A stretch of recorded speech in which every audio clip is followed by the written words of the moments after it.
Dalam sebuah dialog di Praha tahun 2018, Steve Bannon menceritakan bagaimana Trump menjadi POTUS, President of the United States. Dialog ini biasa saja bagi sebagian orang, tapi bagi saya, penggemar geoekonomi dan geopolitik, saya menarik stabilo warna merah atas sebuah kalimat. Kami menyamakan level playing field sehingga kami menang.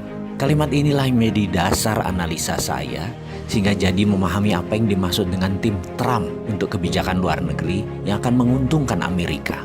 Saya jadi mengenal isi kepalanya Pompeo, mengenal isi kepalanya Bolton atau Shanahan dalam strategi perang dengan Cina.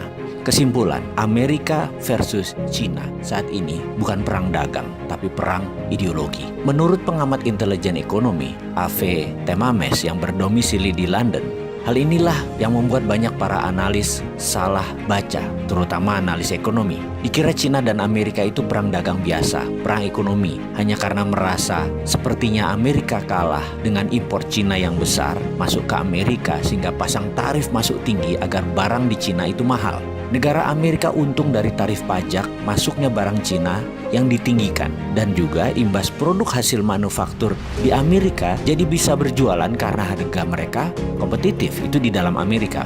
Kalau tidak diprotek atau dilindungi dengan pajak impor yang tinggi, barang-barang Amerika jadi mahal. Mereka pilihannya adalah lebih baik pilih barang Cina. Begitu sebaliknya, dibalas Cina dengan impor masuk barang Amerika ke Cina dinaikkan. Ternyata bukan itu. Ini perang bahkan lebih dalam lagi, yaitu perang ideologi. Kalau sudah perang ideologi, by all means atau berapapun harganya, pasti ditebus. Cina dan Amerika kan habis-habisan perang. Lalu bagaimana dengan Indonesia? Ada baiknya Indonesia membangun platform sendiri tentang teknologi. Karena begitu kedua negara ini berperang lebih dalam, Indonesia jangan-jangan tidak berkutik. Karena keduanya, negara Cina dan Amerika, Indonesia bergantung pada teknologi kedua negara tersebut. Jadi kita meniru apa yang dilakukan Cina 5 tahun terakhir, yaitu membangun swasta dengan perlindungan ketat atau protection. Misalnya, rem-rem itu dilindungi oleh pemerintah Cina. Facebook tidak boleh masuk Cina sampai rem-rem menguasai 80% pasar di Cina. Didi Chuxing, online transportation. Setelah menguasai 80% pasar Cina, Uber baru boleh masuk. Alibaba menguasai 80% pasar Cina, baru Amazon boleh masuk. Baidu menguasai lebih dari 80% pasar Cina, baru Google boleh masuk sebagai search engine. Youku menguasai 80% pasar Cina atau lebih.